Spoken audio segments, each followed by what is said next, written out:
Welcome. We'll start with a short message from the Rector's Professor Antonella Polimeni, please.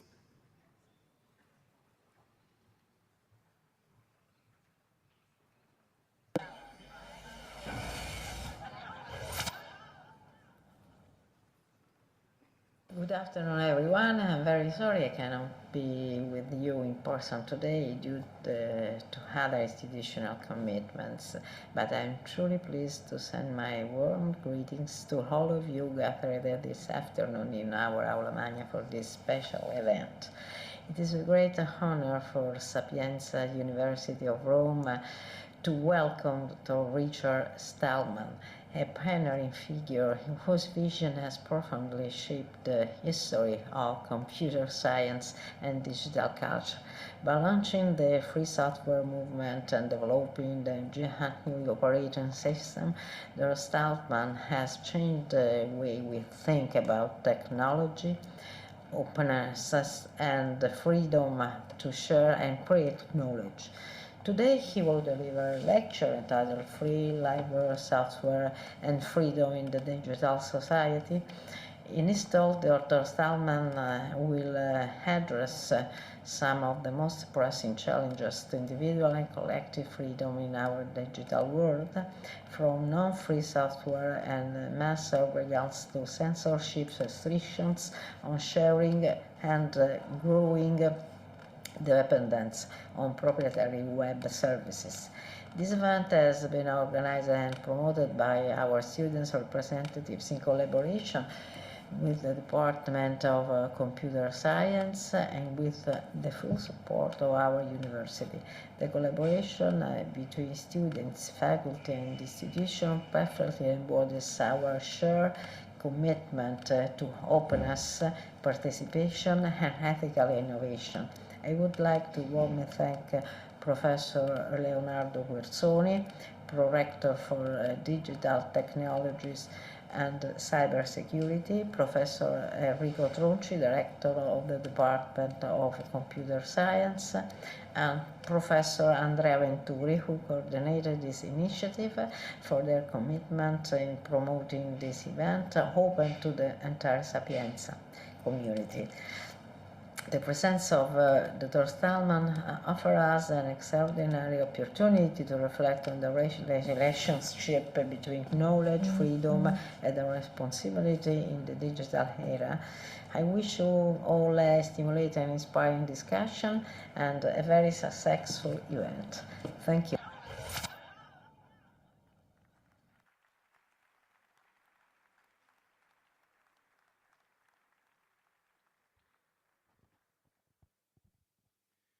Okay, good afternoon, dear colleagues and students. As Deputy Rector for ICT Systems and Cybersecurity, it's a pleasure and honor on behalf of Sapienza University of Rome to welcome you all to this event.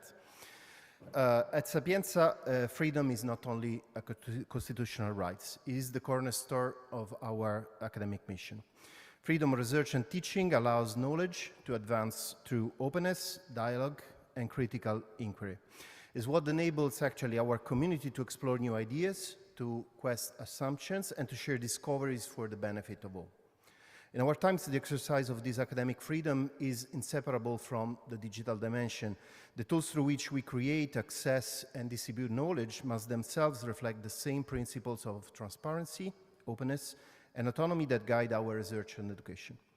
Defending these values in the digital sphere means protecting the integrity of knowledge itself and ensuring that technology remains a means of emancipation rather than limitation. With this understanding of freedom as both a right and a responsibility essential to the life of our university, Sapienza is honored to welcome Richard Stallman and to host his distinguished lecture. Before I yield the floor to my colleague, Professor Daniele Venturi, who will introduce the lecture, I would also like to thank the student representatives, the Department of Computer Science, and all the offices that worked hard on a short time frame to make this lecture possible in this wonderful Aula Magna. Thank you all for being here today and enjoy this event.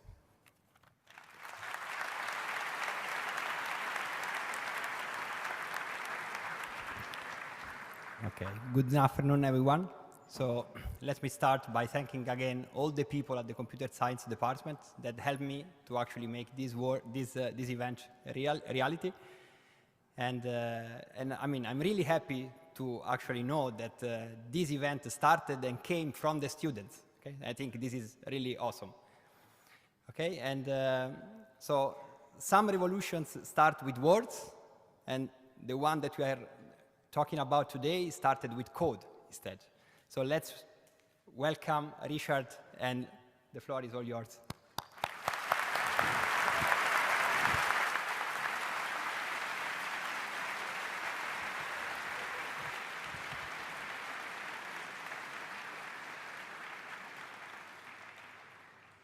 I'm going to start by presenting a 14-minute video that explains the basic ideas of free software and the free software movement in the clearest way I've ever done it. So take it away.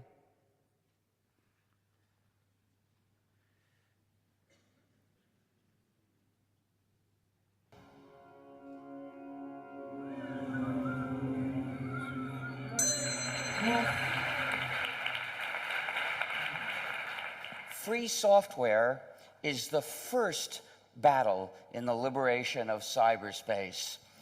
Who controls your computer? Is it you? Or is it some big company that's really controlling it? Well, what is a computer? A computer is a universal machine.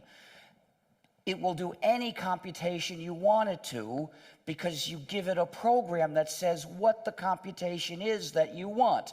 So the computer only knows how to get out an instruction and do it, and get out another instruction and do it.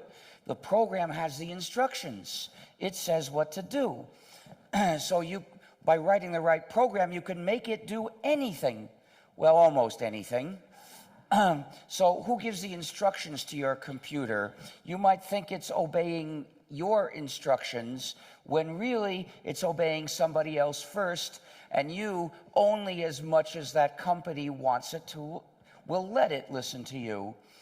With software, there are two possibilities. Either the users control the program or the program controls the users. It's inevitably one or the other. So in order for the users to control the program, they need the 4 essential freedoms. And that's the definition of free software. Free software respects the user's freedom and community. Now, we often call it Libre, using the French or Spanish word, pronounce it as you like. The point is, that's what we mean. We don't mean it's gratis. We're not talking about price. We're concerned with your freedom. And we sometimes say free/Libre to show that. So freedom 0 is the freedom to run the program as you wish for whatever purpose. Freedom 1 is the freedom to study the source code of the program and change it so it does the computing you want it to do. But what is the source code? Well, every program typically will have 2 forms. There's the form that you can read and you can understand if you know the programming language. That's the source. That's what programmers write and change. Then there's the executable, which is a bunch of numbers which even a programmer can't figure out. If all you get is the executable, it's a horrible pain in the neck to figure out what it does, and even harder to change it. So to give you the real possibility to study and change it, they've got to give you the source code. That's a requirement. Well, with those 2 freedoms, each user separately can make a copy and start changing it and make it do what she wants. That's individual control. But what if you're not a programmer? You look at the source code and you don't understand it. Individual control isn't enough. We also need collective control, which means any group of users are free to work together to adapt the program to what they want. Of course, in the group, some of them are programmers. They're the ones who actually write the changes, but they're doing it as part of the group for what the group wants. Of course, the group doesn't have to be everybody. So others can use it some other way. They're all free to do that. So collective control requires 2 more essential freedoms. Freedom 2 is the freedom to redistribute exact copies, to make the copies and then give them away or sell them when you wish. And freedom 3 is similar, but it's for your modified versions. You're free to make copies and then give them or sell them when you wish. So if you do have these freedoms, then it's free software, the users control the program. But if any of those freedoms is missing, then the users don't control the program. Instead, the program controls the users, and the developer controls the program. So that means this program is an instrument of unjust power for its developer over the users. That means the users don't have freedom. That's non-free proprietary software, which we got to get rid of. Well, when you've got proprietary software, what happens? Sometimes the program snoops on the user. Sometimes it tracks the user. Sometimes it restricts the user and stops users from doing what they want to do. You can see that the blue ray is your enemy. Sometimes the software remotely deletes books, as Amazon did with 1984. Sometimes the developer compels users to install a harmful upgrade by threatening to take away other functionality if it's not installed, as Sony did. And sometimes they can even forcibly change the software at a distance, as Microsoft can with Windows through the universal backdoor. So sometimes they even sabotage users, as Microsoft does when it tells the NSA about bugs in Windows so it can use them to attack people's computers. Well, what you get is basically, with proprietary software, the owner has power over the users and takes advantage of this power, putting in those various malicious functionalities to hurt the users. Of course, they don't do this because they're sadists. They're doing it just for money, for greed. They have various ways that they can profit from having this power over users, which does not make it even the tiniest bit less evil. But they have no shame about it. They have conferences where they talk about the latest ways they can take advantage of users through the power they have. Basically, proprietary software, which is now from almost all the users of proprietary software, they're using proprietary malware. It's software for suckers. So how do you stop being the victim? Formerly, you had to stop using computers, but not anymore. Now you can come join us in the free world that we've built. In 1983, I announced I would develop a completely free software operating system called GNU. In 1992, we had it almost finished, but one piece was missing, the kernel. Linus Torvalds in that year freed his kernel Linux, which filled the last gap and gave us the first complete system you could run on a PC, GNU plus Linux. So, unfortunately, having freedom at one point doesn't guarantee you'll keep it. There are over 1,000 different variants of GNU/Linux. They're called distributions. A few of them are entirely free software. Most of them have non-free software added because they're maintained by people who aren't concerned about freedom. They'd rather add convenience at the cost of freedom. So you have to check which is a free distro. To keep your freedom sometimes requires a sacrifice, sometimes a big sacrifice, as at Lexington. Sometimes, but in our campaign, they tend to be little sacrifices. Anybody with a little bit of maturity can make these sacrifices. For instance, you want applications, but some of them are non-free. If you want freedom, you got to do without them. So there may be some inconveniences you have to suffer for your freedom's sake. Then many websites send non-free programs written in JavaScript to the user's browser.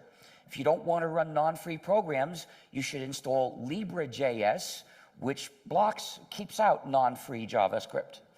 And sometimes servers will offer to do your computing. They say, send us all your data, obviously for suckers.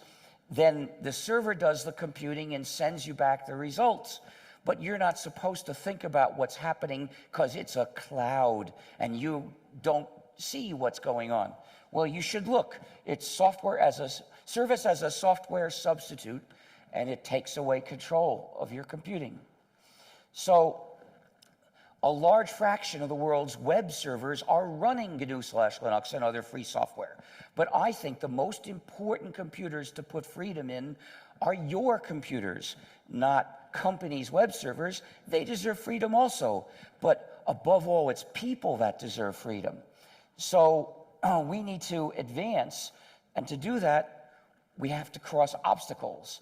One of them is there are big companies that make a lot of money by having control over users, and they don't want to let us advance. We have to overcome their opposition. Another is that the mainstream media don't talk about free software. They have a term that they use to bury these ethical issues. They say open source instead. Now, it talks about more or less the same programs, but with different ideas, where free software activists say, this is a matter of right and wrong. Users deserve freedom. We demand freedom.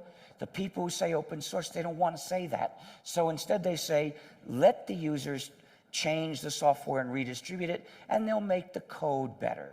They'll fix some bugs. It may be true, but it's a less important issue. If we want to keep our freedom, we've got to talk about freedom. So say free software, and you're helping us every time. Another obstacle is that lots of schools teach non-free software, which is basically like teaching the kids to smoke tobacco. It's implanting dependence, which is the opposite of what schools should do. A school should prepare citizens to live in a strong, capable, independent, cooperating, and free society, which means teaching free software in the school. But there's another reason to do that for education. Some kids want to become programmers. They're curious. They want to know how the programs work. Well, the one who's studying a free software can understand it. The one who's studying a non-free program can't learn anything, because the knowledge in the non-free program is withheld, denied to the students. So to uphold the spirit of education, the school should make sure its programs are free. But there's an even more important reason.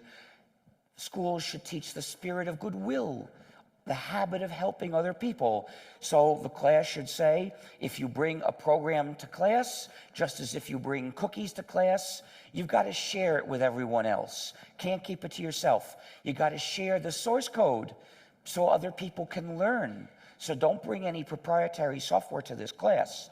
The school has to set a good example by following its own rule. It should bring only free software to class, except as a reverse engineering exercise. Another obstacle is there's hardware we don't know how to write free software for, because they won't tell us how to use the hardware. That's shocking. They want to sell you the product, and they won't tell you how to use it. They say, here's a non-free program you can use, run it and shut up. Don't bother us. Well, how do we find out how to run that hardware? With reverse engineering. You've got to study all those zeros and ones to figure out what they really do and write down how to use that hardware so someone else can write the free program to do it. It's hard work, but it can be done. If you want to make a big technical contribution, that's what you should do. Each new activity of life can bring with it new human rights that are necessary. And the human rights depend on each other. If you lose one, it becomes harder to maintain the others. So nowadays, computing is so important in society that the freedoms of free software are among the human rights that society must establish and protect. Thus, how to help? Well, you can write free software.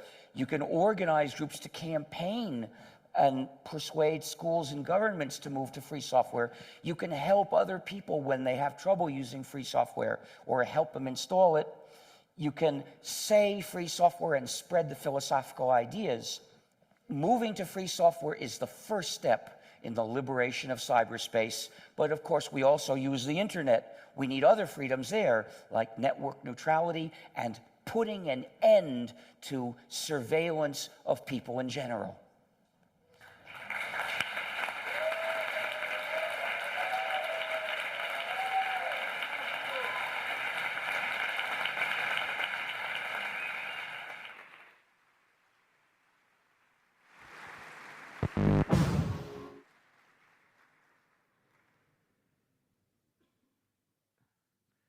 So, now comes the live portion of my presentation, which will be followed by around an hour of questions and answers.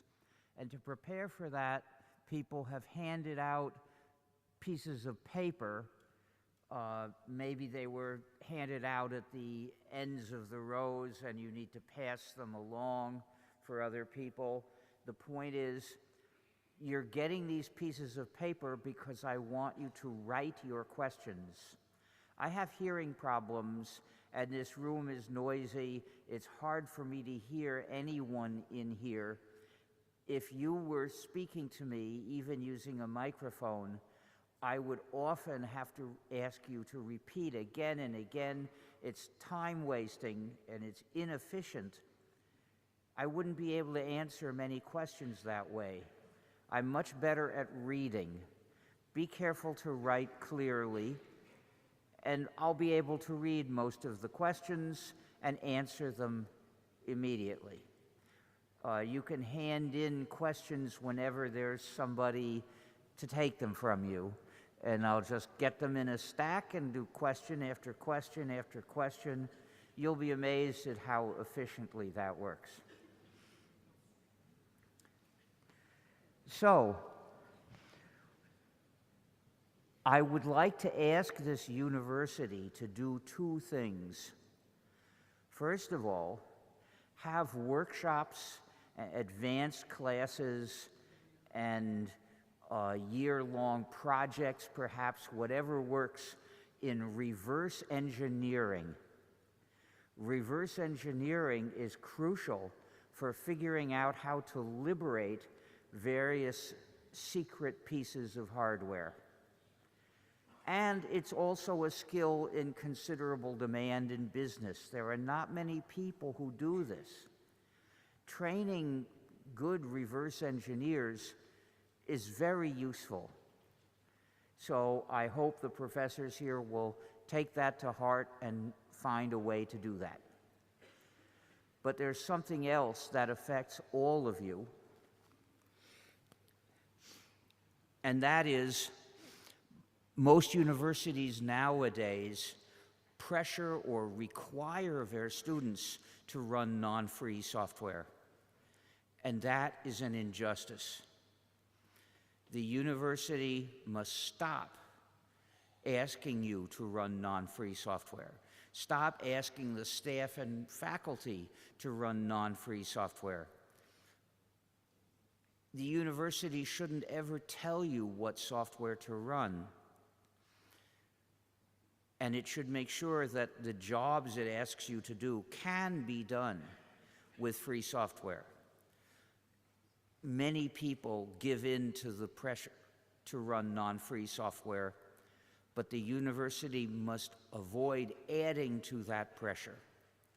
People who come here happily using free software must not be told you've got to allow some non-free, unjust software into your computer to talk to the university. So, you've probably heard of copyleft and the GNU General Public License, but a lot of people don't have a clear idea of what that's all about. A free license is defined by allowing people the four freedoms. So if you're using a program and its license is free, you have the freedom to run it, to study and change it, to redistribute it, and to distribute modified versions. But there are various ways to allow that. And there's a secondary question which isn't mentioned in the definition of free software, and that is, when people distribute modified versions, do those modified versions have to be free software also? And that's because it varies. There are free programs that permit people to make proprietary modified versions and distribute those and subjugate people. And there are also the free licenses which don't allow that, which say if you distribute modified versions, they have to be free also. So you can't use a modification of our software to subjugate other people. Those licenses are called copyleft licenses. That's what copyleft is. It's the idea that you're free to distribute modified versions combined with other stuff or whatever, provided the whole thing is free software in the same way. So this way, we use the power that copyright gives us, but instead of using it to subjugate users, we use it to defend freedom for everyone. And the idea is that this way, we get more free software, users' freedom is respected by more organizations and more people, and thus, ultimately, we reach freedom, we reach a free society. So I hope you will choose copyleft licenses for the free programs you make and release. There are, however, some situations where there's a good reason to use a non-copyleft license, a morally valid reason. So I suggest you take a look at gnu.org/licenses/license recommendations.html. And that will give suggestions about what license to use for what kinds of works, including when it's important to insist on copyleft and when it's better for society to use a lax license.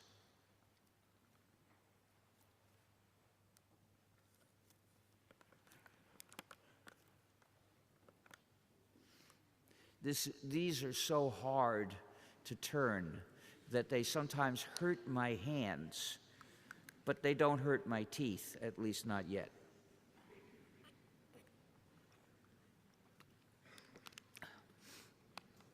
Copyleft is a general idea. It's implemented by various specific licenses, in particular the GNU General Public License, or GNU GPL.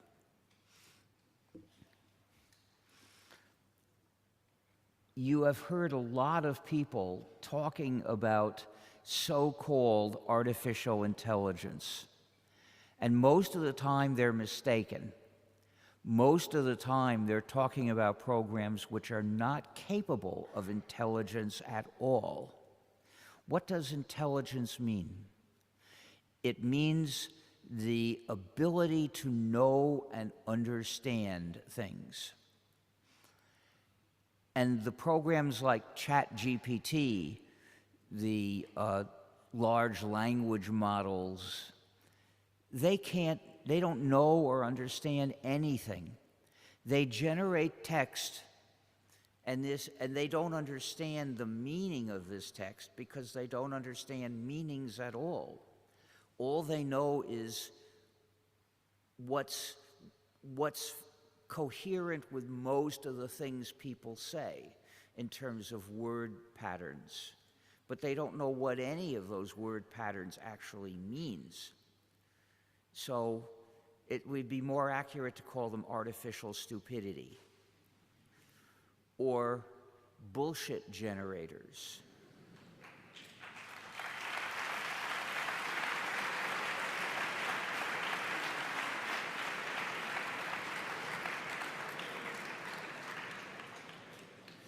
The philosophical definition of bullshit is utterances generated with inattention to the truth.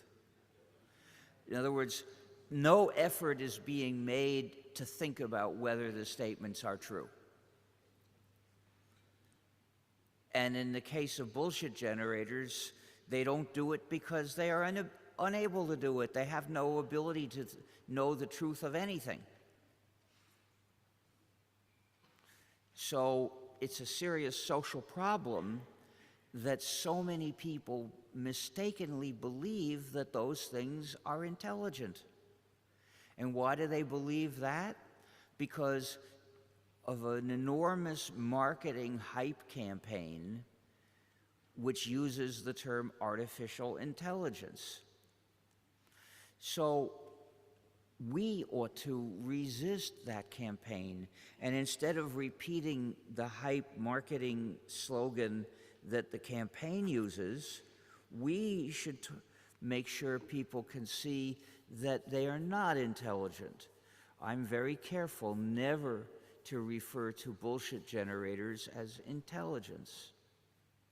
Now, there are real artificial intelligence systems today which can know and understand things within a limited domain. But they don't involve generating text or anything like that. Those systems are not intelligent. But consider, for instance, medical systems. There are systems that can look at a picture of some tissue and judge whether that tissue is cancerous. And they're not perfect, but they're as good as the most capable humans. That's about as well as could be done. So I think it's fair to call them intelligent. And many of these systems are trained to recognize a distinction visually or orally or whatever. So some analog medium that is hard to draw precise conclusions about, but a person who's trained can have good judgment. And these systems are trained to have equally good judgment. The point is, we should be careful to use the term artificial intelligence only for systems that understand something that they're working on. And we should not use the term intelligence.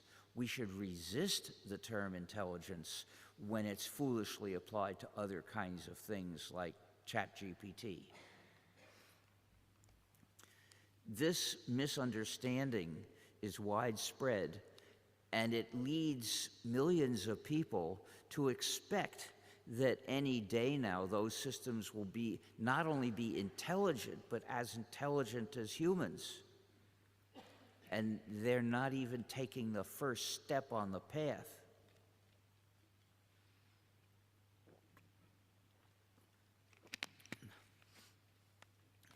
And you'll note that their frequent, gross, horrible errors, blatant errors, are referred to as, quote, hallucinations, unquote.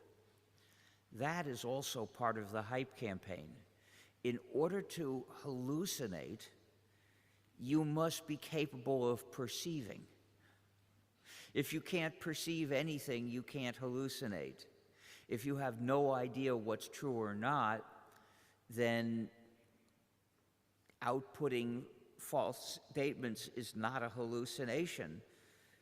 It's simply a reflection of the fact that you don't know anything and can't know anything. So, enough about that. I want to talk about a fundamental question that affects free and non-free software, which is, can you trust your computing? The video explained how if you're running a program and it's free software, there is a user community which has the ability to study and correct that program. And that gives you a basis to trust that program. Now, that doesn't mean it's perfectly error-free. I don't know if anything can be done that's perfectly error-free, but it's a reason for trust. Whereas with proprietary software, you have no reason to trust it. We know that the companies that develop proprietary software frequently intentionally try to screw their users, mistreat them in a long list of ways. I suggest you look at gnu.org/malware for a list of hundreds of instances of non-free programs which are malware, meaning they're designed to mistreat their users. And this is intentionally. Bugs are a different thing. Nobody's perfect, so we all make mistakes in programming. Everybody's programs will have bugs sometimes. That's not malware, because an error is not a matter of bad faith. But intentionally mistreating users is bad faith, and that is what we document in gnu.org/malware. And each instance has a reference to the press to document it.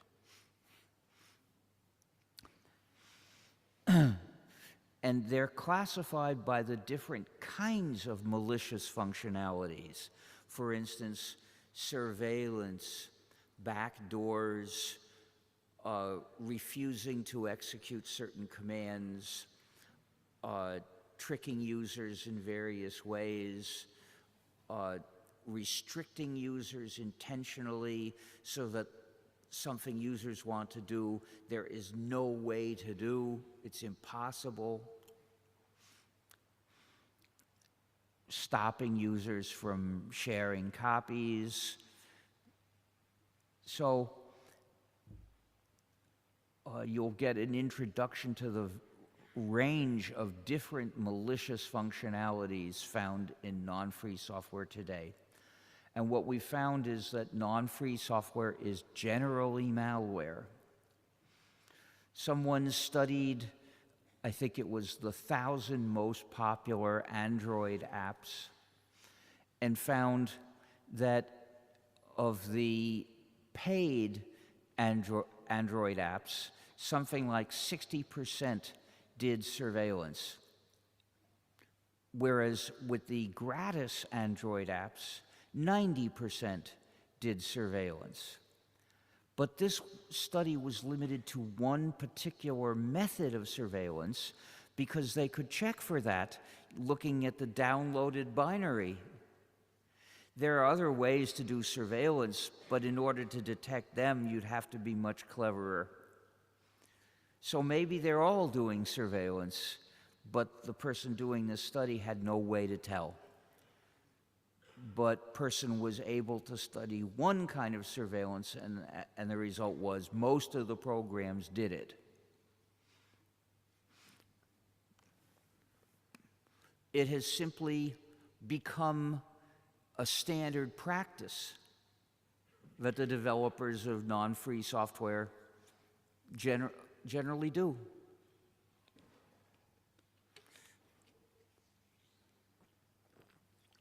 The people who write these non-free apps, they don't work for the organizations whose website it is, because their field is not programming generally. So they hire some company, and the company puts in the surveillance and mistreatment it always puts in, and it may not, but even the organization's people, it might never occur to them that there's anything wrong with this, because they know it's being done to them all the time. We need to reestablish the idea that anyone developing software that you're supposed to end up using treats you with respect and treats your freedom with respect, because it's not acceptable to fail to do that. So this includes the apps for various Snoop phones, and it also includes the JavaScript software that many websites send to the user, and unless you let those programs run, the site may not work at all. It happens to me fairly often that there are articles I want to read on the web and I can't access them because they have non-free JavaScript code. My browser blocks non-free JavaScript code, and without running that, nothing is visible. Now, sometimes this is for an intentional malicious purpose, like it might be it might be a paywall, or it might require users to identify themselves. It's wrong to require users to identify themselves. That's unjust. And I won't look at a site that does that. If I want to see the article, it says, "Who are you?" I just kill that tab. Because they have no right to know who I am. But sometimes it isn't even a malicious purpose. It's just something that they thought was useful to do, and they happened to do it with non-free JavaScript code because that's the usual way. And thousands of other sites are doing it that way, so they do it too. And sometimes, if they wanted to bother, they could fix that problem, but it doesn't occur to them because not enough people say to them, "You shouldn't be demanding I entrust your site with power over my computer or power to snoop on me." So it's a matter of changing society's standards of what is right and what is wrong. Now, what makes reasons to trust your computing? When you're doing the computing on your own computer, if the software is free, then you have a basis to trust it. That's a reason for trust. And that's because you know other users can check what that program does, and if they find something nasty, they'll release a modified version that doesn't do the nasty thing.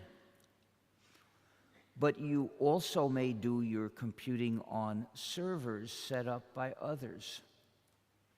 However, when you use those servers for your own computing, that's a terrible mistake, because you can never control what someone else's server is doing.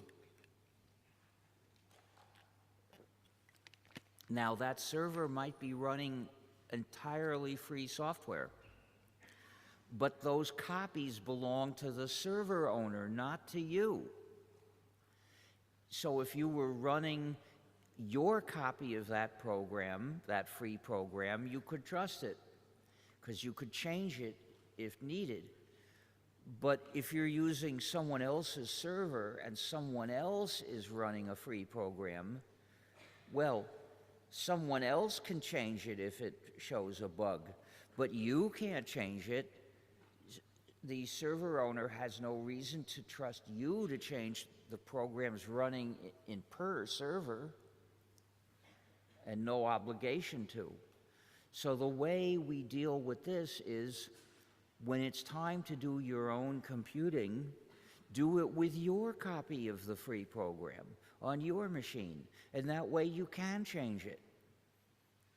So the way to take advantage of the freedom and trust that free software makes possible is do the computing with your copy on a machine where you control the software that runs, where you could install a modified version. And when someone says, "My server makes a convenient way to do this computing job, you're just going to have to trust me to control what happens," that's a reason to say no. We refer to this kind of practice if you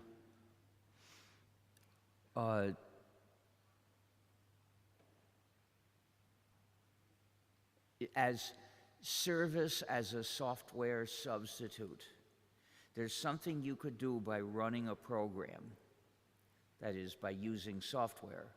But someone says, use our convenient server instead.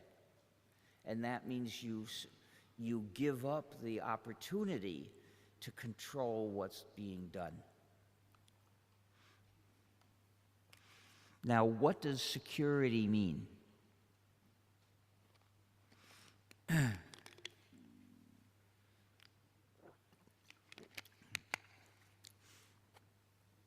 Companies generally mean making sure they have control of things. If the company distributes non-free software, what that company really means when it says security is making sure that no one else can interfere with the company's control over what the programs do, even what those programs do on your computers. So that's what, but security for you means that you have control of your computing. So these two definitions in practice conflict. Microsoft says it wants to have control over its software even when it's running on your computer. But if you value your freedom, you'll say, no, I should have control over the program running on my computer. So who's supposed to have control of that program? Is it you or is it Microsoft? Well, this difference in the meaning of security turns out to be fundamental to understanding any question about security.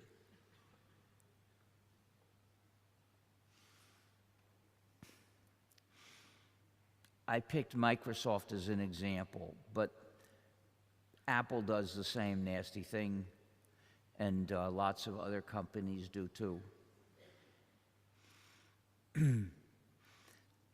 And nowadays, even hardware companies are making backdoors so that you can't trust the computers you're using. Intel, around 2007 or so, started putting a backdoor into its processors. It's called the management engine, which is like another processor which the user can't ever control. Only Intel can control it, or maybe some special organizations that get special privileges from Intel. So the management engine, when it runs, will only run non-free software signed by Intel. Users can't install software in it. And that software has, the processor has a separate Ethernet interface that so the management engine can talk to Intel, even if the main processor is switched off at the time. So it's a backdoor, and it's a backdoor that there is no way to get rid of.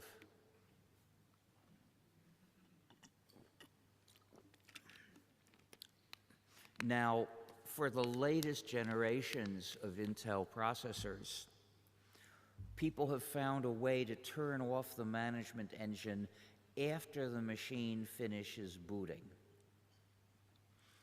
But that's too late, because as the machine is booting, before it reaches the point where it's possible to switch off the management engine, the management engine can be installing booby traps and spy devices elsewhere in the system.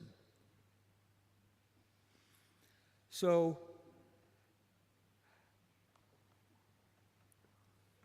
you can't really trust an Intel processor with that kind of backdoor. Sad to say, AMD's processors have a different backdoor in the hardware. It seems that there is a big current of desire in hardware manufacturers to screw users this way. I think it should be illegal. I think if someone sells you a computer or a processor or whatever, it should have to include complete specs so that you can verify there's no backdoor waiting to spy on you and trick you.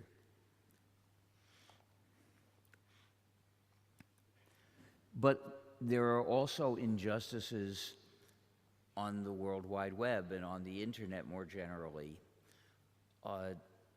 Many websites snoop on people, sometimes in very sophisticated ways.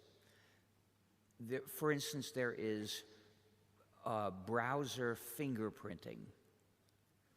which is something that websites do by sending JavaScript programs to the user's browser.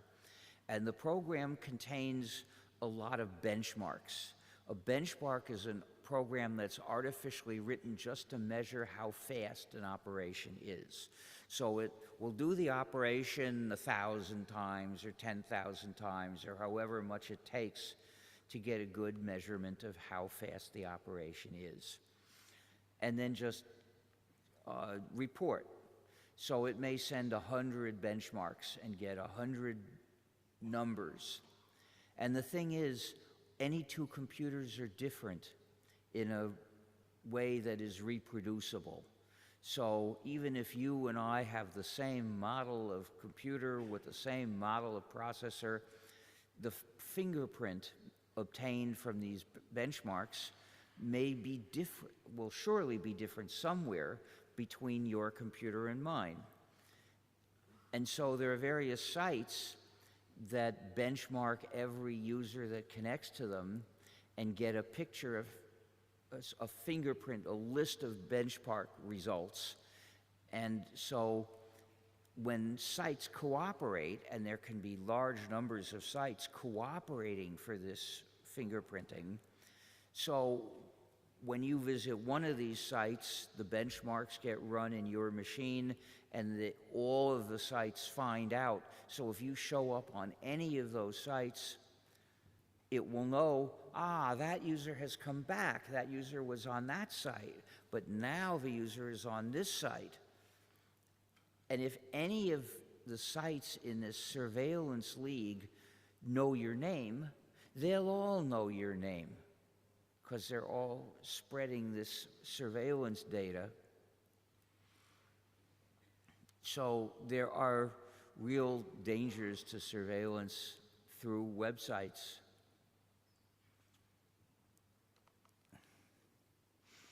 Now, governments are getting into the act, attacking the possibility of releasing free software and making websites that don't run non-free software.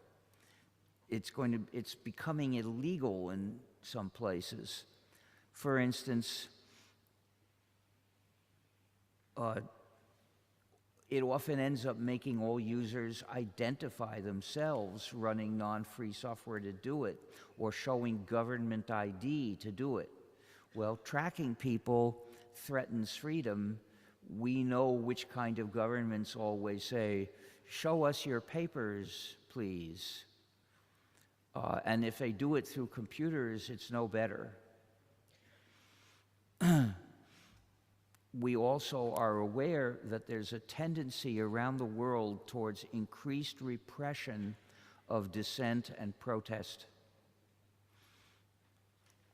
And of course, the more websites start demanding to know who you are, the more tempting it is to use this to find dissidents and punish them.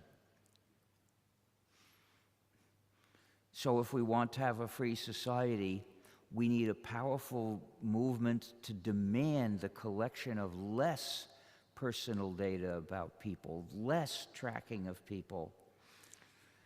The European Union's data protection regulations are inadequate, and you can even see that in the name data protection.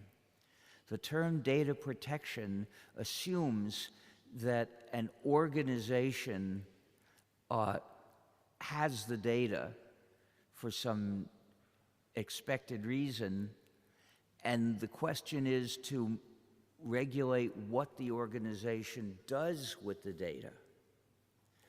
But what we need to go further than that. We need to make sure, we need regulations about collecting data or generating data. Otherwise, the GDPR will be ineffective because it's too easy to bypass that.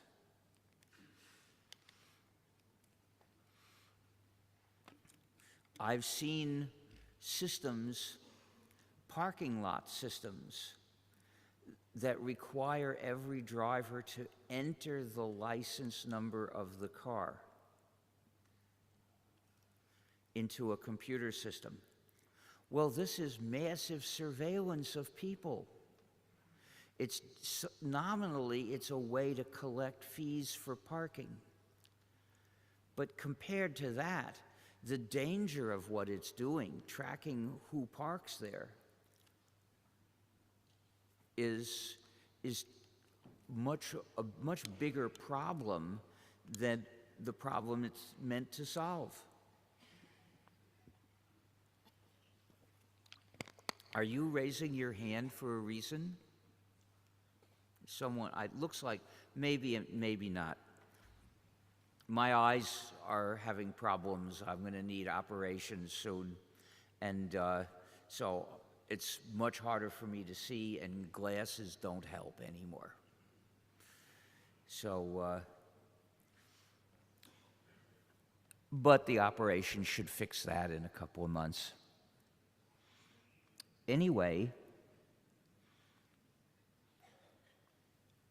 so basically, any regulations, if they are meant to prevent dangerous tracking of people, if they permit a parking lot system like that one, they're obviously far too weak and ineffective.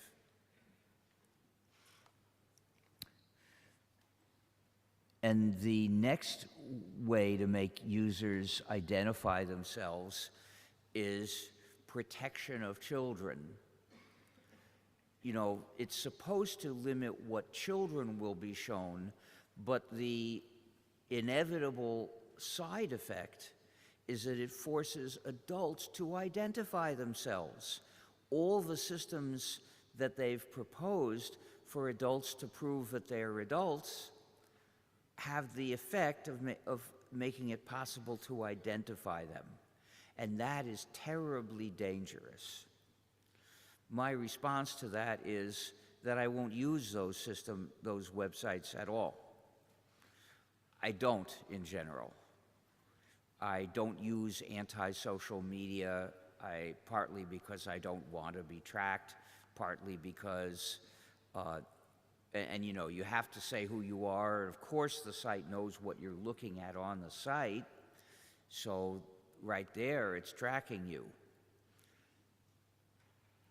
With some sites, you can just make up a name. With some, they won't let you, like Facebook famously demands users give their real names, which means identify themselves.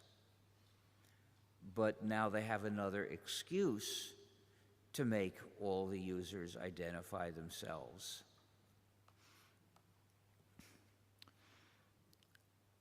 The European Union is trying to prohibit products from offering end-to-end encryption. Now, if you want to do encryption, one of the fundamental rules about whether you can trust encryption is it must be free software. In particular, the actual encryption algorithm needs to be studied by lots of experts looking for some sort of trap in it, some secret way to decrypt things that only a few people know, and so they could read the supposedly secure messages you exchange. So basically, it's especially foolish to trust non-free software for encryption. But you've got to be able to choose which version you're going to run. If a website sends a program to your browser to do encryption and decryption, you can't trust that because you don't choose what code is going to run. If that company sends code that has a bug, it's not even if you knew about the bug, it won't be easy to look at that company's site and use a modified version. So the thing to do is don't run encryption or decryption code that's sent to you over the web. Only run free software that you chose to install.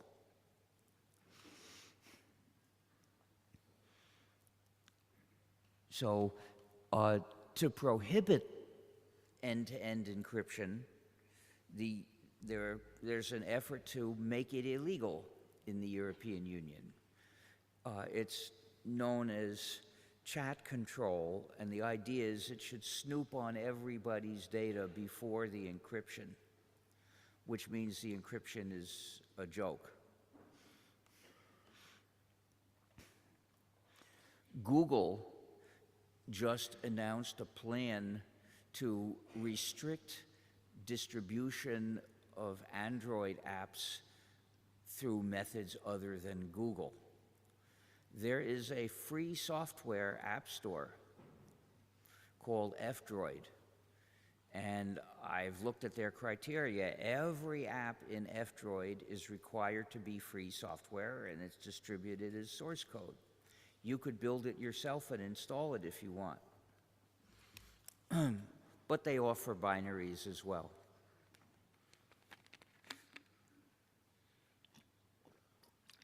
F-droid recently said that Google's new power grab would eliminate f-droid. It wouldn't be able to function anymore. So what do we do when powerful companies attack our freedom in systematic ways? We need a powerful movement to fight back. And one way you can help make our movement more powerful is by joining the Free Software Foundation, which you can do at fsf.org, and you can pay your dues without running any non-free software. We went to the effort to set it up that way because it's against our principles to ask the public to run a non-free program. It would put us in a moral contradiction, so we made sure not to do it.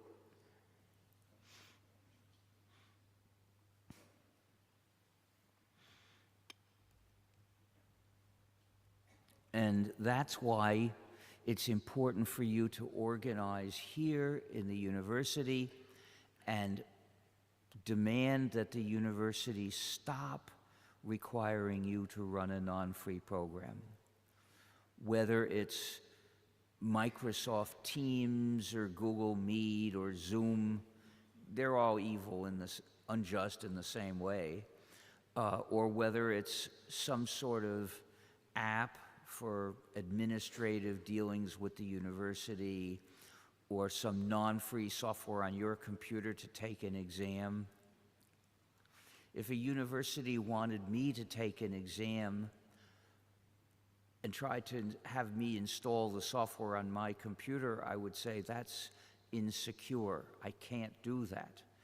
But I would suggest that the university set up its computer with whatever software it wanted me to run, and then I would go and sit at the computer and type answers. And thus I would take the exam, but I wouldn't be running that non-free software. In fact, the university's copy might be free software for the university. That, of course, if the people running the university are wise, they'll make sure that's true. But if it's non-free software, that's sad for the university. The university is losing some of its freedom to that program. But at least you won't be losing your freedom because you won't be running that program. You'll just be supplying your answers to the university's kiosk.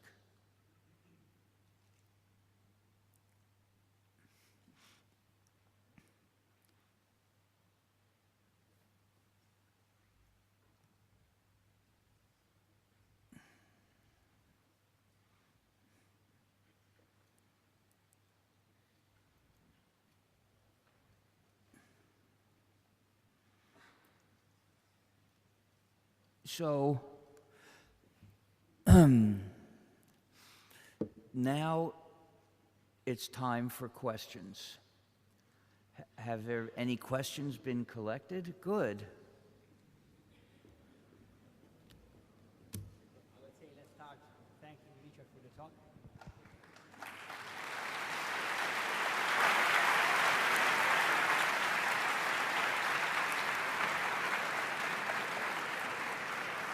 Should I read the question? No. I read the questions.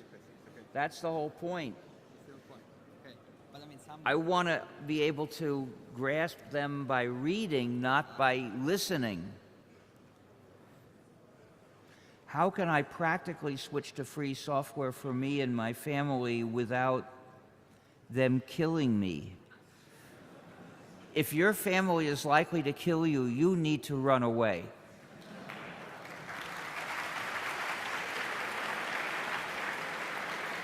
Hey, what's wrong with those others? You just took away a stack of questions. Seriously, if your family is likely to kill you, you need to run away and maybe seek some safe place you can live. But, okay, we'll put the rest there.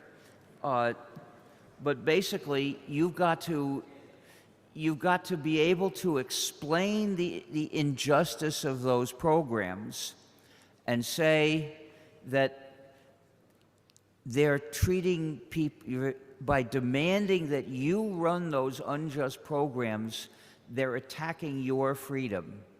And say that you're sad that they have discarded their own freedom, but you have no say about that. That's their lives. If they want to allow companies to subjugate them, you have no right to stop them, but you're not going to do it to yourself. But you can also do this gradually. You know, you can say, I'm not going to run Zoom or any other non-free communication program now, so here are the ways you can contact me. Oh, and by the way, it's wrong to track other people. So I'm not going to carry anything that allows you always to find out where I am, or allows anybody to always find out where I am, because people shouldn't be able to do that to other people. What are your concerns about quantum computing being led by big tech company?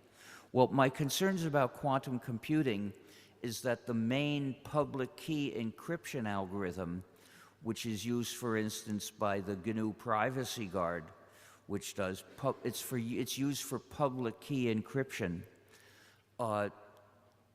Quantum computing is likely to make that algorithm useless because it will be able to factor large numbers very fast.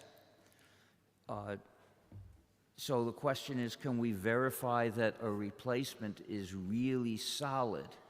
The issue is not that big companies have been involved, but rather that governments that you can't really trust, that would like to spy on everyone, have been involved. We have reason to believe that the RSA algorithm is reliable because nobody's been able to find a way to factor large numbers that fast enough that they could break it in the billions of years available in the life of the universe. But how would we know that for some new algorithm? How did it feel giving up something that could have turned out to be economically profitable, I'll say, to help the majority of people's freedom? Well, for me, it wasn't even a choice. I wanted freedom. You know, even if I were so vicious that I would take away other people's freedom, the fact is, by using non-free software, I was giving up my own freedom. And I did appreciate freedom. And not only that, I wanted to be part of a community where people cooperate, not one where everybody is always looking for advantage by luring other people into a trap and having power over them. To me, that was so ugly, so cruel. I couldn't possibly feel good about participating in that kind of world. Whatever practical whatever wealth it might have offered me could not have made up for the ugliness of the world I would be joining. Where do you think the free software movement is going? I can't predict the future, I'm sorry. I used to say that my crystal ball has clouds, but then they started using cloud to describe in a confused way, a foolish way of setting up computing systems. That's why we have buttons, we have stickers that say, there is no cloud, only other people's computers. The term cloud is so vague that it's insufficient to enable one to judge whether a setup is okay or unacceptable. It depends on the details. Basically,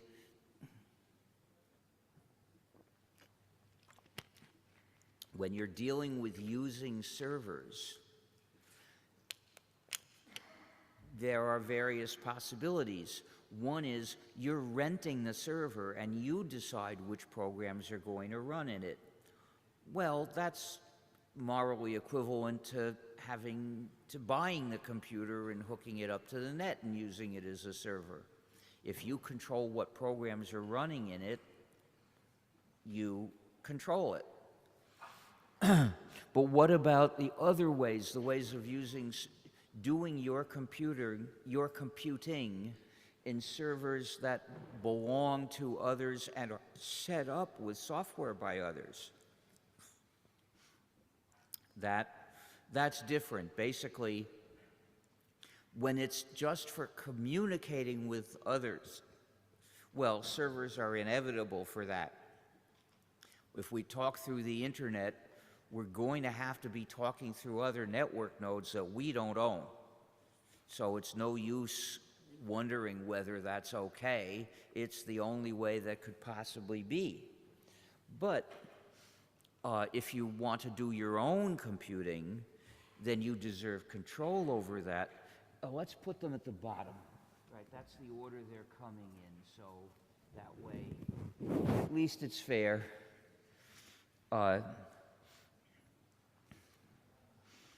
And once people started calling all of those things the cloud and blurring all these different cases together, I realized I was going to have to reject that term in order to be able to make them clear.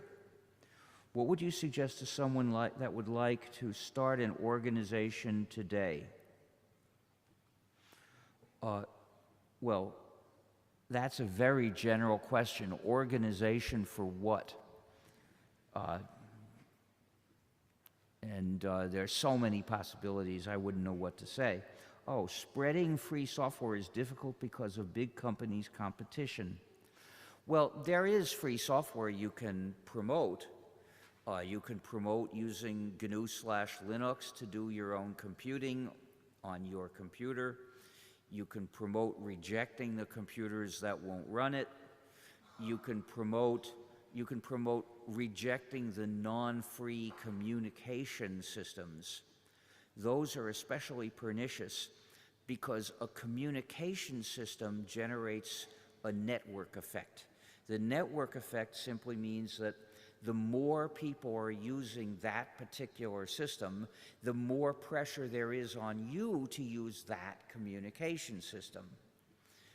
And the very popular communication systems have generated big network effects, and most people, because they don't see any matter of principle at stake, they just surrender.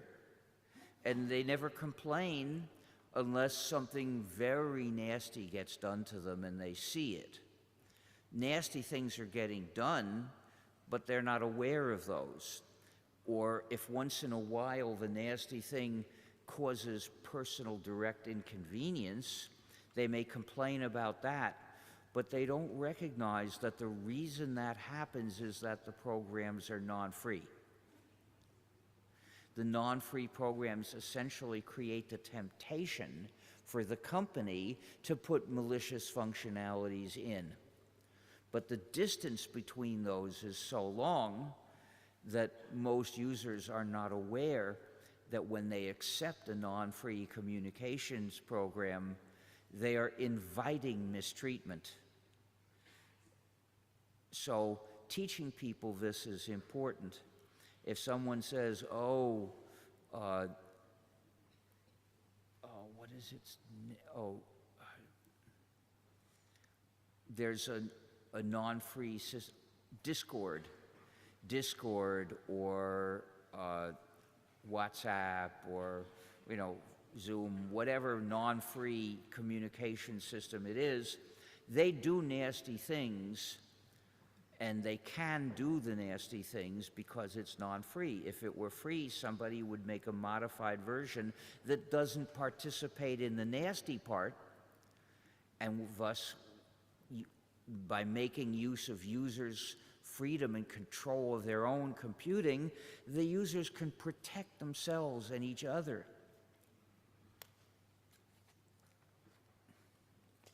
So, for instance, if you're in a group of people starting an organization and somebody says, hey, let's set up a Discord channel, or let's set up a Reddit channel, subdirectory, or whatever, these things require people to run non-free software. So at that point you say, this is not a good solution because it requires people to run non-free software. And if they say they want to do it anyway, well, then you can say, well, sorry, I won't be able to participate. I was looking forward to it, but I'm not going to run that.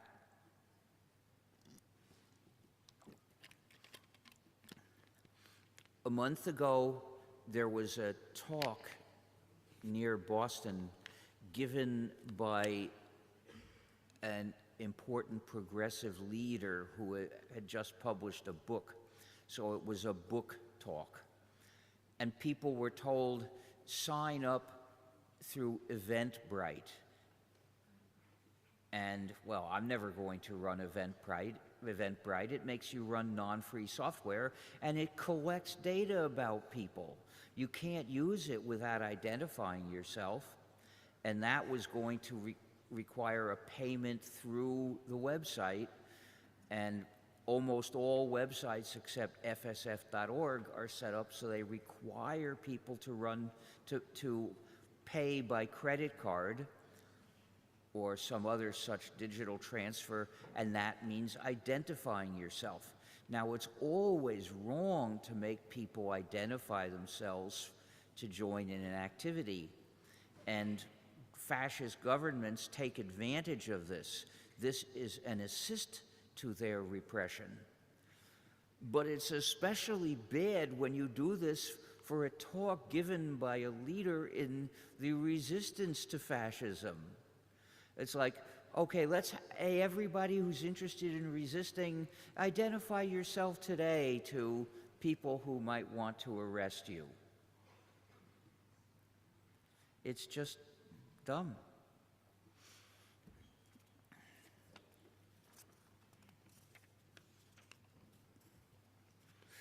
How can we earn income in the framework of a global free software model? By developing software. Well, most software development is developing programs for one particular client. And they're going to have to pay for it to be written, even if it's going to be free software when it's done.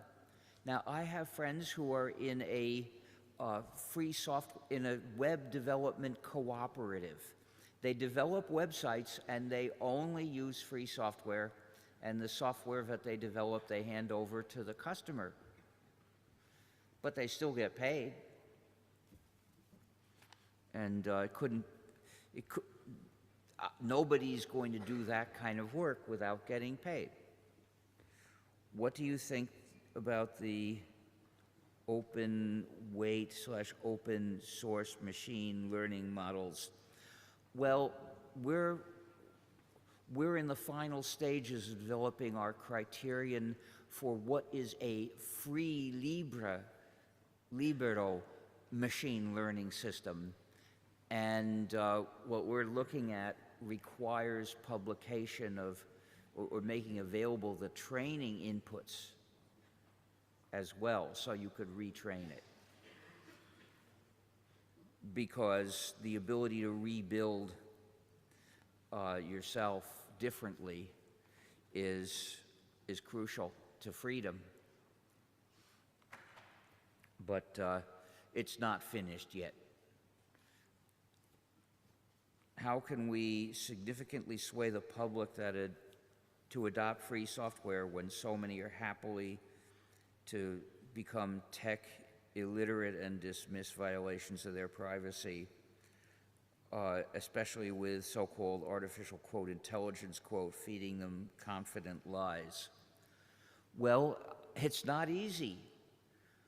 But the first step, I think, is your own personal refusal to use those systems to talk with people. Because that way, they'll need to use a different system, a free system, to talk with you. And they'll realize that it can be done. You'll find out whether they're really your friends or not. But you'll also show people that you have the strength of will not to go along with social pressure to do something foolish. And there are a lot of bad things you'll be able to avoid that way. What's your take on piracy being used to use proprietary license on non-free software? I don't understand that last part. I mean, proprietary means non-free, but I don't know if pirates use computers very much. I believe they use guns. But the problem of piracy has been considerably reduced. It used to center around the Horn of Africa, and then they started putting armed guard teams on ships, and that pretty much sunk the pirates. Well, of course I know that when proprietary software developers talk about piracy, they mean sharing, forbidden sharing. You see, they want to stop people from sharing, but sharing is good, and stopping people from sharing is evil. It's an injustice. And that's the first reason to reject non-free software. Not only because they say, if you share this non-free software, you're a pirate. Well, that should make you want to tell them, take your non-free software and flush it down the toilet. Well, grind it up first so it won't stuff the toilet.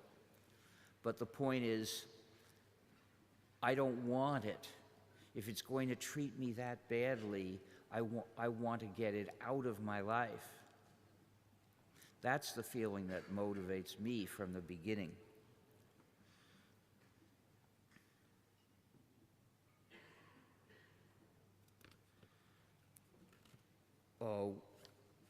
With Google,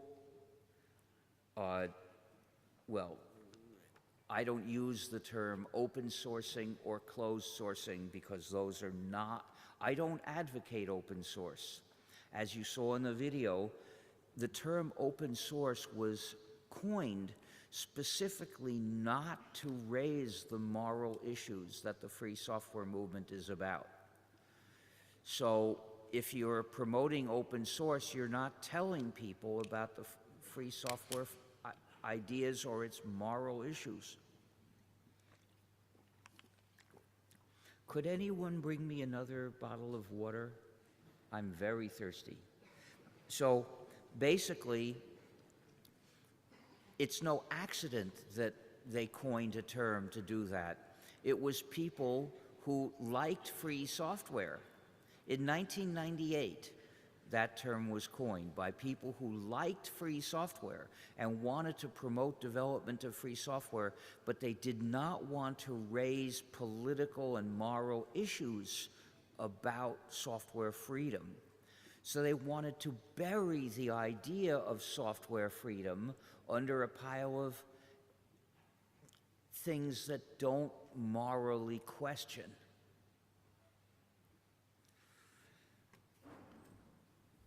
And one of them phoned me and said, "We just came up with this new term. Will you join us in using it?" And at the moment, it wasn't obvious to me whether that was a good idea or not. So I said, "I'll have to think about it. I'll tell you tomorrow." And by the next day, it was clear to me that it would be a very bad idea for us to join in using that term. The other people would associate that term with basically an amoral approach to the situation based on convenience primarily, and that would not promote the philosophical ideas that we stood for. So I didn't. What is your take on today's cookies present in almost all sites and apps? I don't think cookies are that bad, since they're but if you turn off third-party cookies, that's good. You see, the third-party cookies can identify you in places where you don't want to be identified. But site-specific cookies are okay because they'll never really, and you can always delete them if you really use the site for many independent things.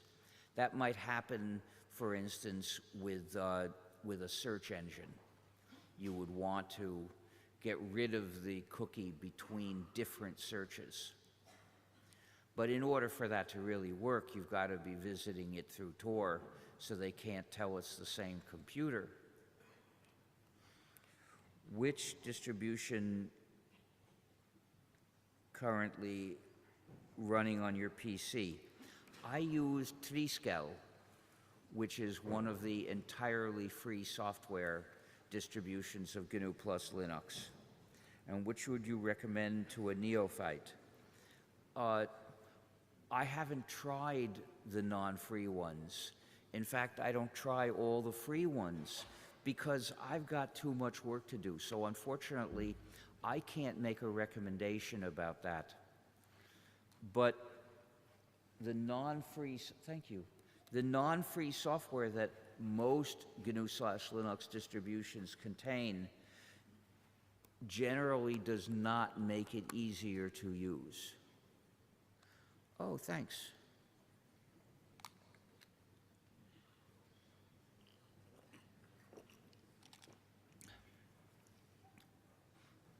What is your take on a growing intellectual pressure to limit users' privacy with laws? It's vicious.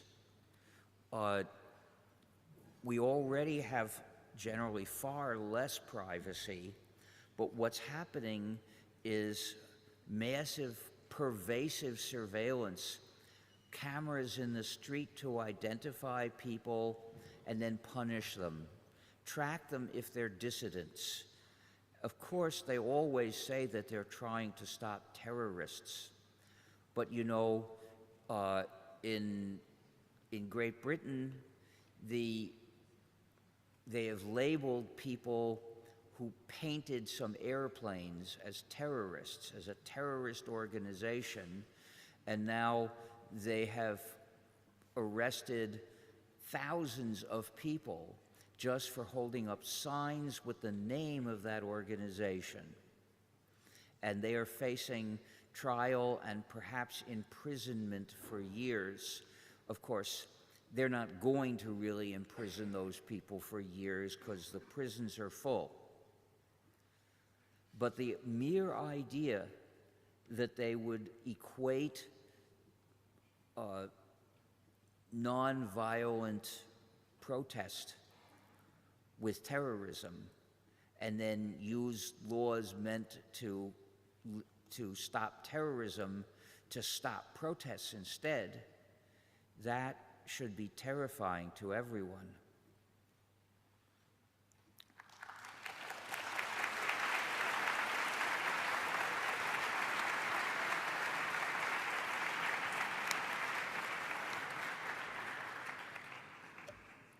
How can users fight and not comply with privacy limitations imposed by governments for the sake of security? Well, first of all, teach everyone to understand that what they're defending is not really security, that real security requires running free software. And then teach that national security requires the government to insist on running free software only. Because if the government runs a non-free program developed by a company, then the government is vulnerable to that company. You may have noticed the moral panic about TikTok, which people were using in the US, and it was owned by a Japanese company and giving the Japanese company data about personal data about a lot of Americans, which indeed it could then use to persuade them and influence them, maybe to influence elections. That's a real danger. But what they ignored was that the real danger is the same regardless of what country the company that owns it exists in. American companies like the one that does Facebook and several other such things that collects enormous personal data is the same danger. They just chose to see the danger when it's coming from China and not see it when it's coming from the US. And of course, the danger is in Windows and Mac OS and Android and iOS. And all these things are collecting enormous amounts of data. And they can be used in unjust ways by the companies that collect them, and then governments can demand that data. By the way, the European Union's GDPR don't apply to data collection done in the name of, quote, security, unquote. And this is a big blind spot. What do you think is the biggest misunderstanding people have about the concept of free software? Well, a lot of people mistakenly think that it's a question of price. Free software is a matter of freedom, not price. So it's software libre, not software gratis. Once you understand that, you're on the right track. And then there are people who think that free software means software released under copyleft licenses, and software released under lax, permissive, weak licenses is not free software, but rather open source. That's not true. Both kinds of licenses qualify as free software licenses. And you can find out more about that in gnu.org/philosophy/open source misses the point.html.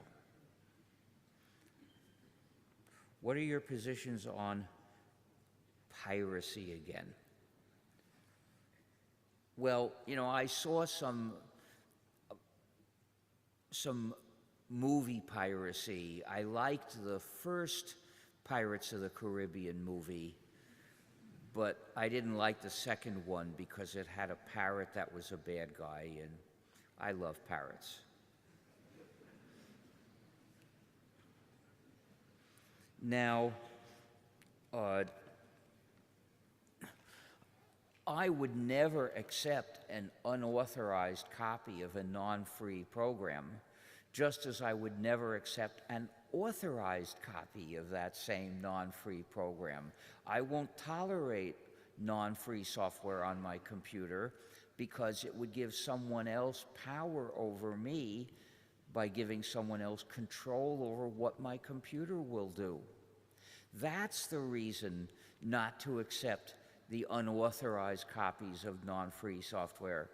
It's unjust to you. never mind whether it's authorized or not.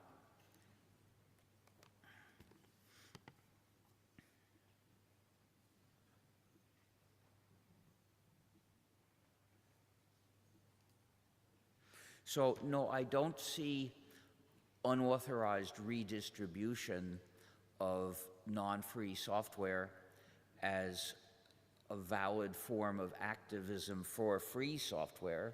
To have an activist for free software, you've got to encourage people to drop the non-free software and run free software.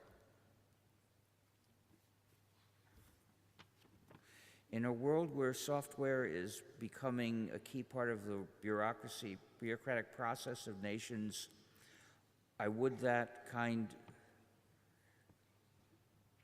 should that kind of software be free as well?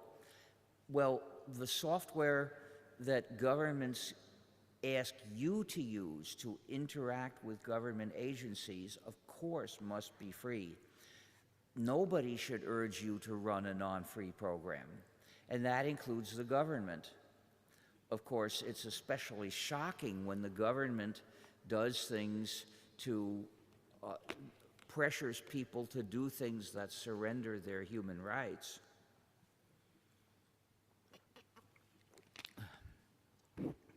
But it's also true for the government agency that runs non-free software, because it is surrendering national security. It is surrendering the digital sovereignty of the state. The state has a responsibility to maintain its digital sovereignty so that it doesn't fall under the power of anyone else. But in order to do that, it has to use free software, not non-free software. The state can't control its own computing if it's doing that with software from Microsoft or Apple or Google, non-free software from anywhere. That means the government is under the power of the company that controls that program. And that's not supposed to happen.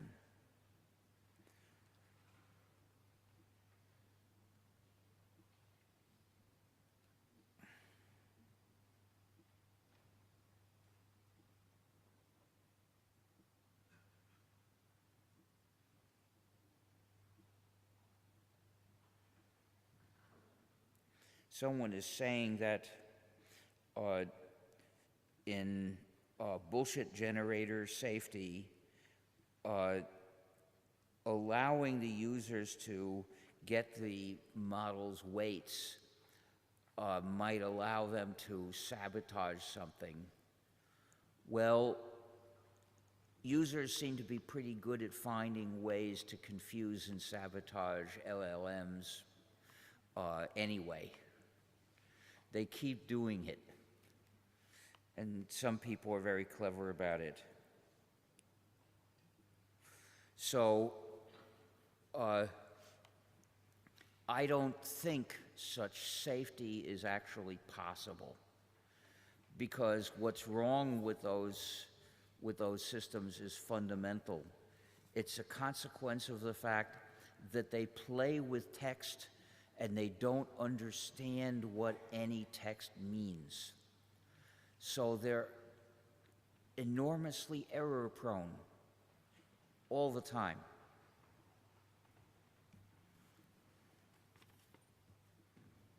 Provoking question. Every piece of code, every software was truly free. How would computer scientists live? Well, somebody seems to think that there are two answers to that at two levels. One is that assumption is false.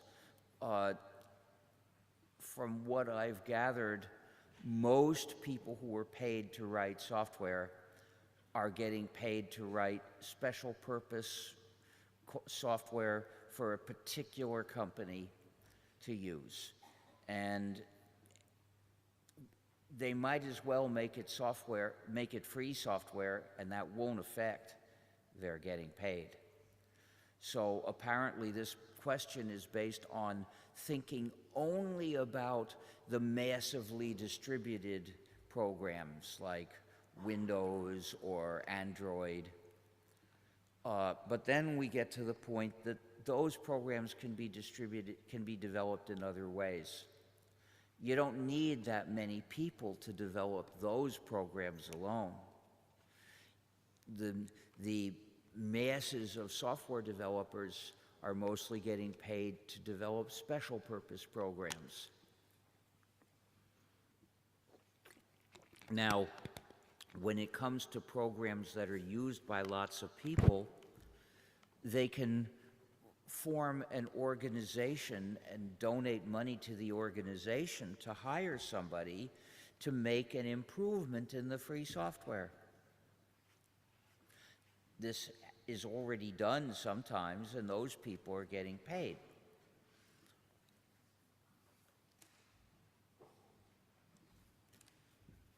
It doesn't happen all that often because people think that non-free software is normal. That's the way society pushes people.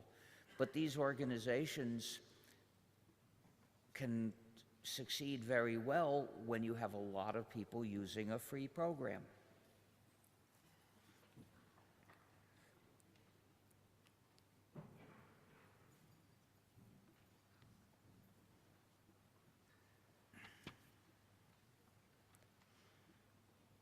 How do machine learning black box algorithms fit into free software?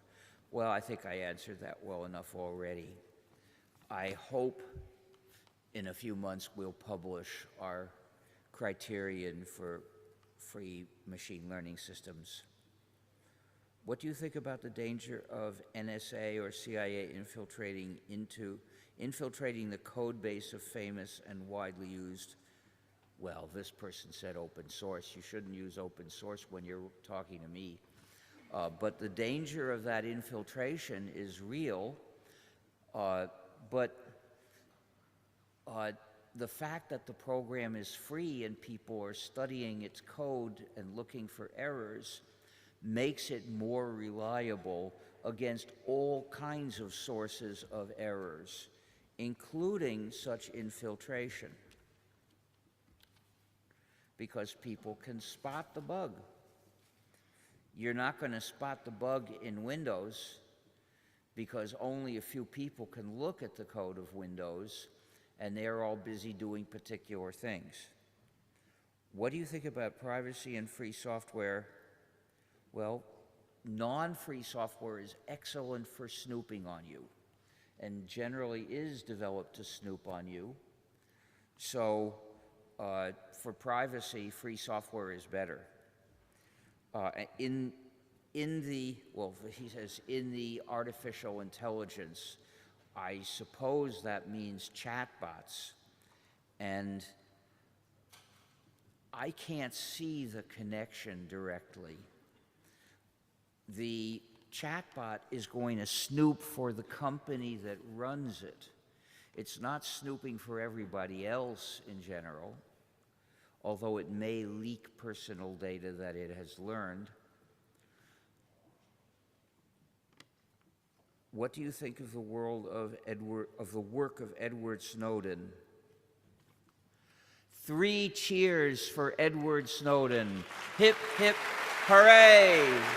Hip, hip, hooray! Hip, hip, hooray!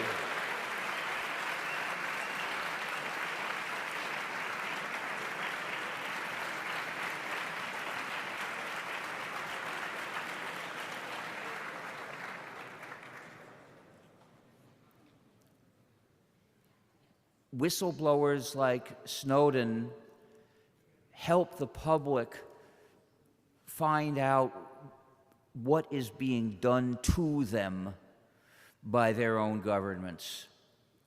And this is essential if we want to make governments respect our freedom.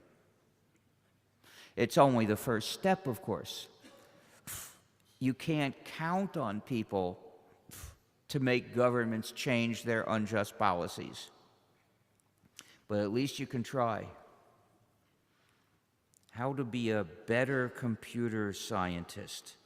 I have no idea. I'm not exactly a computer scientist. I'm a software developer and software freedom campaigner. What is the future of free software for mobile phones, given that vendors are locking bootloaders and device drivers are proprietary? Well, the locking of bootloaders on most of them has been the case for more than a decade. But there are exceptions, and meanwhile, we've started a project to develop, by reverse engineering, free device drivers. The corporate world advertises non-free software to non-tech savvy people, in which generally don't care about freedom and privacy and make up the majority of the population. What could be a solution to this problem? Well, the two solutions I know of are, first of all, explain these issues to other people, whether it's people you know or in a talk like this one, invite other people to watch this talk. You can also it's a matter of refusing to participate in using the non-free software, just saying, you'll have to count me out as long as you're using that, Discord or Reddit or WhatsApp or Facebook. I'm not going to be there. And sometimes you'll just have to go away, and sometimes you'll be able to convince a group of people to communicate on some other kind of platform that doesn't do this bad thing. What do you think about free software applied to hardware? Well, the question didn't say free software, but I won't use that term. In detail, the acquisition of Arduino by Qualcomm could be dangerous. Well, it could be, but I don't know a lot about either one. I do know that the Arduino can be used without non-free software, which is a good thing. There are other small computers that can't be. For instance, the Strawberry Pi. You need non-free software to boot it at all. It's a shame.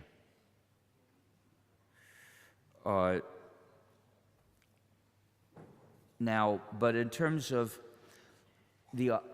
how does this apply to this idea of freedom apply to hardware designs? Look at gnu.org/philosophy/freehardwaredesigns.html. When I thought about this area, I realized it's a mistake to ask, is this particular physical object free? Because that criterion makes sense when applied to a work, something that can be copied and modified. It doesn't make sense directly when applied to a physical object like a computer. It does make sense when applied to the design of a part of the computer. That can be free or not. In fact, that always is either free or not. So really we should be asking the question, is this particular hardware design free? Now, in one piece of hardware, you may find many different levels of design about different parts. For instance, if it's electronic, there's probably a circuit board, that's one design, and inside each chip there is another design, and those are all separate issues. One chip may have a free design, another chip may not, then the circuit board may have a free design or not. So if you try to lump them all together and ask, is this whole mishmash of designs free?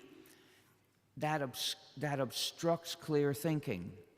If you look at each design separately and ask, is this design free? Then you get clear answers.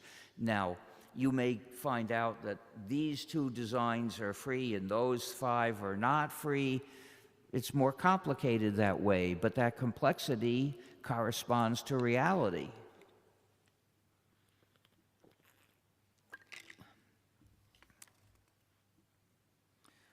Recently, we've seen an increase in governments approving digital IDs and chat controls with the noble idea of protecting kids. As you mentioned in the talk of 2014 in Geneva, we also need freedom on the net. Well, I condemn requirements to identify yourself for a digital service or digital access to something. Now, when it's a question of doing something that inherently requires identifying yourself, like, for instance, paying your taxes or exercising some rights, you may need to, if the rights have to do with real-world physical actions, you may need to identify yourself. I'm not against the idea of governments having some records about people, but digital ID is something that you have to be very careful about, because the danger is that it will require people or organizations to run non-free software. That's not necessary. There are ways to do it that avoid that problem, but governments don't seem to care about avoiding it. We have to demand that they do. Basically, government websites should allow you to do what you're doing without running any non-free software. Several years ago, when COVID was rampant, I wanted to, I had to enter the UK, maybe just for transfer in the airport, and you had to use a website to ask for permission. I was amazed, but it worked fine for me with my browser that won't execute non-free JavaScript. Now the UK has set up a system where you have to get permission to even transit between airplanes there. And it's based entirely on non-free JavaScript, and you have to make a payment, which is made digitally, and you need not to run non-free JavaScript to make the payment. I'll never be able to use that website, so the only way I can go to the UK is if somebody else uses the website for me, typically the organization that is inviting me and buying the tickets and so on. But that's a gratuitous problem. It didn't have to happen. They could have avoided that easily. And it's the government's duty to allow people to pay cash.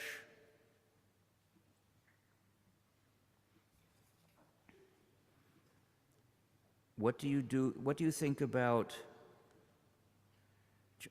chat control? I answered. Protect ourselves in the world situation, how could we protect ourselves from chat control?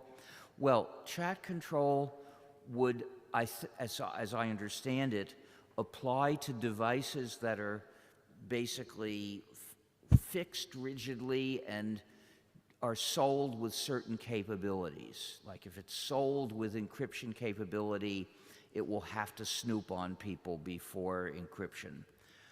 But it doesn't propose to prohibit installing free software. So if you get one of the mostly free versions of Android and install a free encryption program, chat control, as far as I know, won't apply to it at all. And that's because the requirement is placed on the manufacturer of the device. If it's sold without GPG installed, well, then it's not violating anything. If you install GPG, the GNU Privacy Guard, yourself, then the manufacturer can't be blamed. I actively try to use as much free software as possible and actively advocate for it. This, of course, can be quite hard and sometimes impossible. Yeah, it's, you know, there's no guaranteed way to convince everybody. Maybe one simply must accept that if you keep trying, you'll succeed sometimes, and you'll fail a lot of times to convince people, but that doesn't mean that's not a disaster. It just means you can't win them all. So keep trying, and you'll make some progress. Do you feel that it's currently feasible to avoid proprietary software completely? Yes, I do. How close are we to a free software reality? You mean a world where there's no proprietary software anymore? That's the ultimate goal. We're not very close to it. We have a long way to go. So get started. Does pattern recognition qualify as software to be called AI? Sometimes yes. In particular, there's a kind of machine learning where you train it with lots of inputs, and for each input you give it an answer of how to classify it, and eventually it trains the neural network to find a way to recognize the things that should be yes and versus the things that should be no. And some of those work as well as humans in their specific areas. So I think that does qualify as intelligence. Research is led by big companies and universities who voluntarily hinder reproducibility yet claim freedom. I don't know what that means by what claim freedom concretely means in this. How could we give voice to the small researchers who truly distribute their work without sales bullshit? I don't know.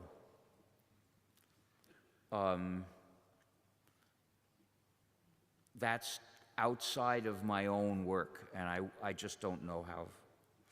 What are your thoughts on Google's recent policy of change announcements which prohibit, this is restricting Android app stores, and this is what f-droid has condemned and is fighting against.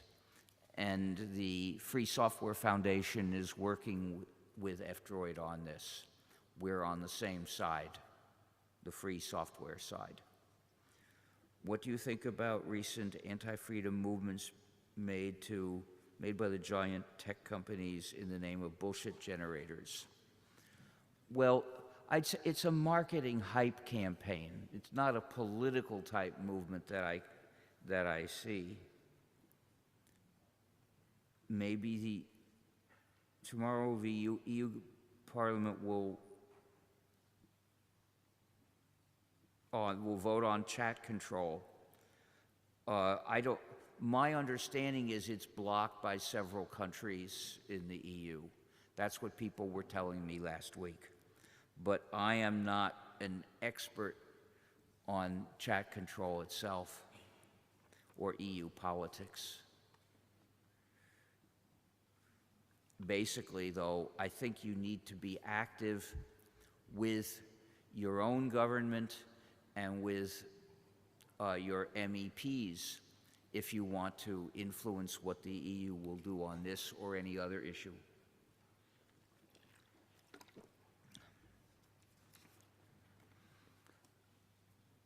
I'm worried about Meta's monopoly over Western social media. Well, I'm worried about what it can do to influence others, but I know how to stop it from influencing me. I have never connected to Facebook or Instagram or WhatsApps or anything that they do, because they're all obviously nasty. So if there's information I might conceivably be able to get off of Facebook, I know that A, it would mean running non-free software, and B, it would mean spending hours looking at the things it wants to show me before I could see the thing I actually wanted to look at. And that's just too much trouble.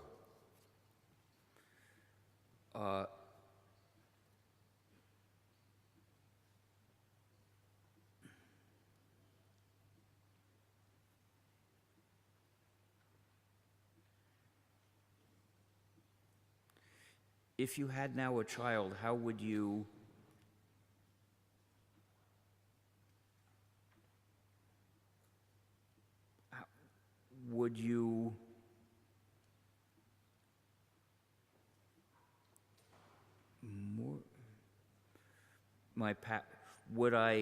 there's a word I can't read, something passion for computing and freedom, and how would you teach to preserve those same values in today's world?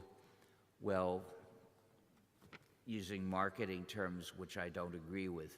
But this is a big issue, because when my child starts to go to school, the school would surely demand that the student run non-free software, and perhaps demand that the student bring to school a computer with non-free software, which would not happen because I would never tolerate that in my home.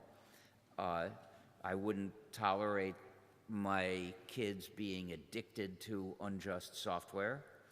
And then they would, or maybe they would lend the kid a computer with non-free software, and I would say, that's not coming into this house. And they might demand I sign a contract about obeying the license on non-free software, and I would say,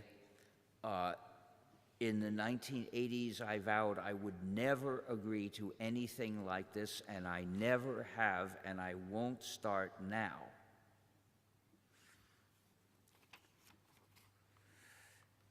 And this would lead to an interesting confrontation, and I don't know what would happen, but I would not back down.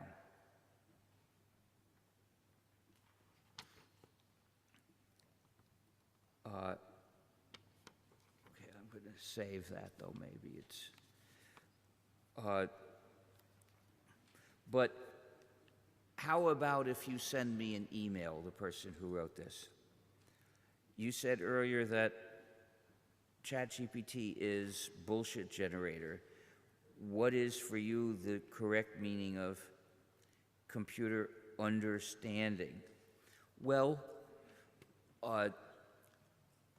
when I use that term understand or know, I don't have a specific meaning in mind for computers or programs. It's the same that it means for a person to understand something or not. It is to take cognizance of the implications of the fact so that you can draw appropriate conclusions from it. And it's pretty obvious that chatbots today don't have anything like understanding of the words that they are generating. So these two questions will have to be the last. I'm sorry. The era of indifference and media illiteracy, it seems really hard to convey the importance of free software without ending up being treated as some sort of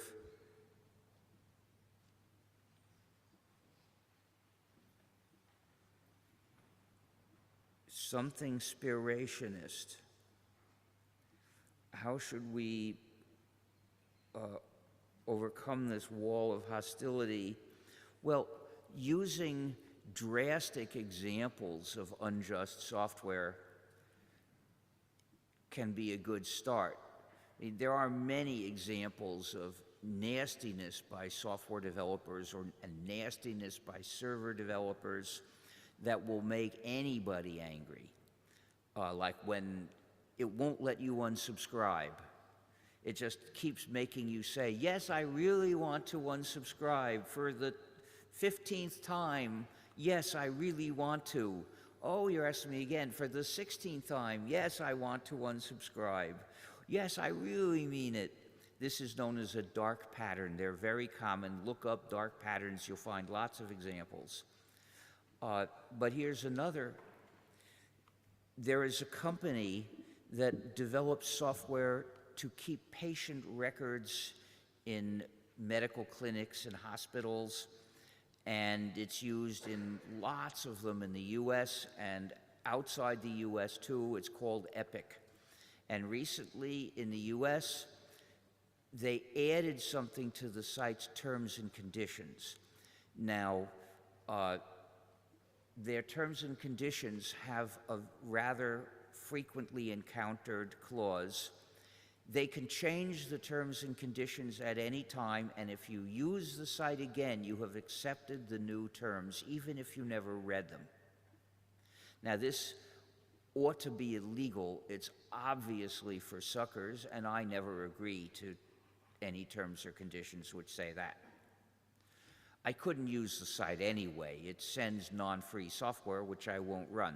So when I looked at the terms and conditions, I knew I would not make an account on that site. But I wanted to see if it was doing anything else bad. And I found that you agree to be a sucker clause. But recently, it took advantage of that. It made all the users agree that they would never sue the company for mishandling personal data. Now, this is exploitative, and I think a lot of people will understand it. But what conclusion can you draw from the fact that this company, which millions of people deal with, took advantage of them by imposing a change in terms?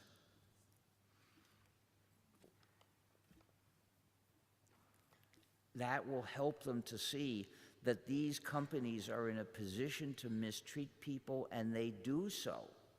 And then look at Google with this change in App Store policies. They keep doing this.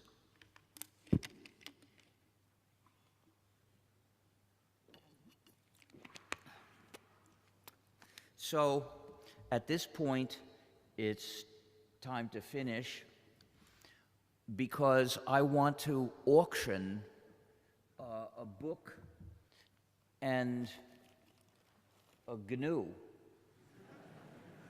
This is an adorable GNU that needs a home. So I'm going to auction it for the benefit of the Free Software Foundation. But I can't do it here. It's forbidden inside the university. So we're going to have to go out. In a few minutes, I will go out and lead you to the place where we're going to do the auction. And we're also going to sell small pieces of merchandise, again, for the benefit of the Free Software Foundation. The Free Software Foundation has staff, and we need to pay them, and this is part of how we raise funds.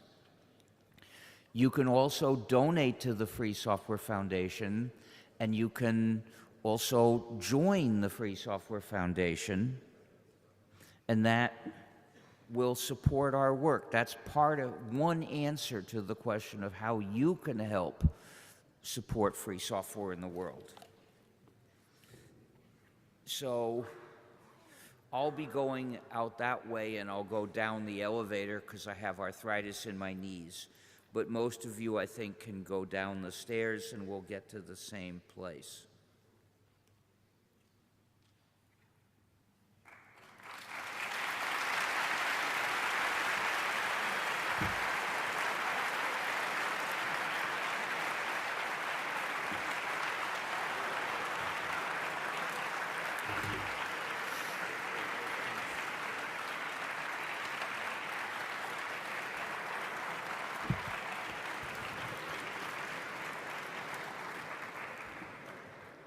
Grazie a tutti.